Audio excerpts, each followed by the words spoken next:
Howdy, howdy, howdy, everyone. How's it going tonight? My name is Matt Jarbo. This is Hollywood After Dark. Today is the 19th of November, 2019. That means exactly 30 days from today, 30 days from right now.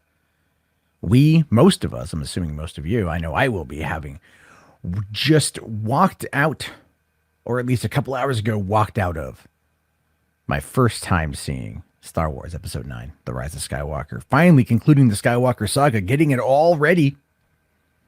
Getting it all ready to go. Finally walking out, sitting there and going like, it's over. 42 and a half years in the making and it's over.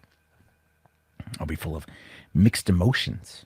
Probably very emotional. I'm not going to lie. I mean, I was that way after watching both the previous films. Episode 7 obviously filled me with sadness and regret because I got to see one of my favorite on-screen characters die in a way that I knew was going to happen because some asshole had spoiled it for me, but still, it sucked. Then, of course, 2 years later, The Last Jedi. We all know how that turned out. The anger and emotion we felt, obviously not good. Obviously still burning like the fire of 1,000 angry gods. And it's just the reality we live in. But that's almost gone. That's almost gone, baby. 30 days. 30 damn days. However, if you happen to come across that Rolling Stone article that Kathleen Kennedy had given an interview for, I believe the words I want to use to describe it, folks, unmitigated disaster. Because it is. It's literally an unmitigated disaster. That is not a good interview.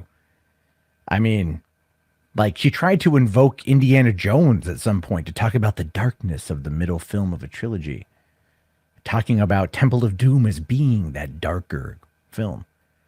Never mind the fact that, Temple of Doom was a prequel and technically not the middle film in a trilogy. Yes, it's the second Indiana Jones movie, and for those of you who don't know, Raiders of the Lost Ark took place in 1936. Temple of Doom took place in 1935. Last Crusade, 1939. Kingdom of the Crystal Skull, 1957. Obviously pointing out the fact that if you want to talk about chronological, Temple is the very first Indiana Jones movie.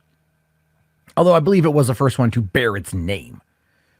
But when we talk about Kathleen Kennedy on that topic, I do like to say that she's been around for 40 years. She's had her fingers in our childhood, whether you like it or not. But Star Wars isn't the right fit. And I think she knows that now. I do. I really think she knows that. I was talking with a friend of mine tonight, and he was telling me, he's like, hey, you know what?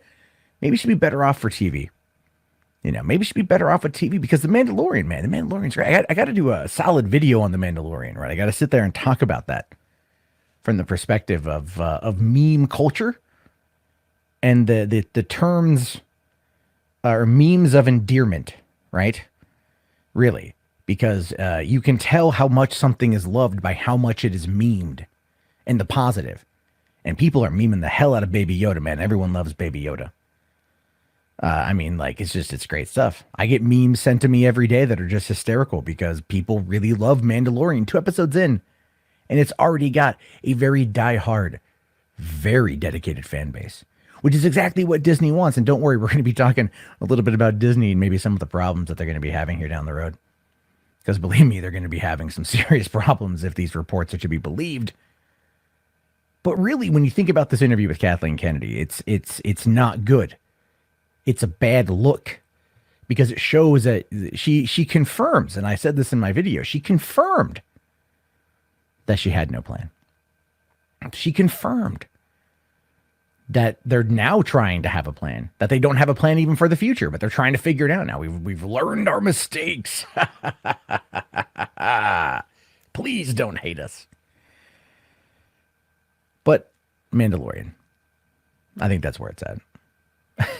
I just hope Rise of Skywalker is good. I watched that trailer, that TV spot that put out that 31 seconds with a little bit more footage, a wee bit more footage. Plus the new Entertainment Weekly variant covers look great, as well as the photos they released too look fantastic. There's a lot there, man. This movie's getting me hyped. It is. It's getting me hyped. It's making me feel like I did, when I was watching the trailers for The Force Awakens. And that, of course, is why I think that JJ was the right call. And, Kathy said in the interview, I say Kathy because apparently, her and I know each other. We're very familiar at this point. Sure, it's a one-sided relationship, but then again, I'm a person on the internet. What isn't a one-sided relationship? But no, Kathy had said, that when it came to, wrapping it all up.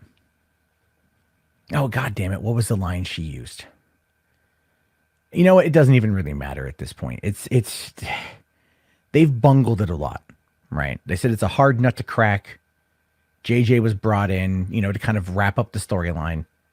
And that's where we're going to find ourselves. Good or bad, 1 month until we get there. And I am excited.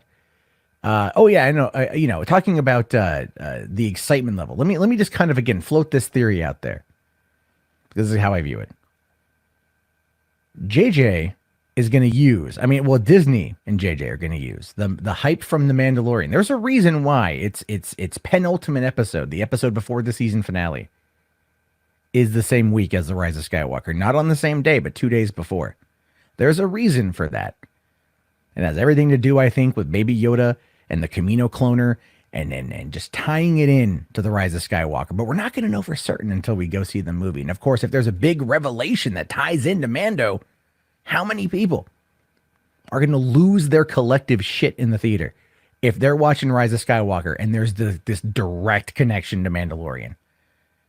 And that to me feels like more of a Feige influence. Because she did talk about that in the interview too. She talked about what brought Kevin Feige over to Star Wars. She's like, well, he did a couple Spider-Man movies and he figured he could do everything. And she sounded a little bit, I don't want to say bitter in that particular part of the article, part of the interview, but she sounded like she knows that like her time is done and her time is out. And Feige is the way of the future for Star Wars, much like he molded and shaped entertainment as we know it. And that's true. I keep saying this. Feige is the most powerful producer in Hollywood, probably the most powerful person in Hollywood, because he makes the most money and has consistently now for years. Bob Iger don't want to see him go. So they're going to give him whatever he wants. And if he's like, I want Star Wars, they're going to be like, all right, you got it. You run the show now, Feige. And you know what, fans? They're going to love it too. They are. They're going to love it too. This is kind of how it goes. Like you. If you'd like to become a patron, please head over to patreon.com/Matt Jarbo.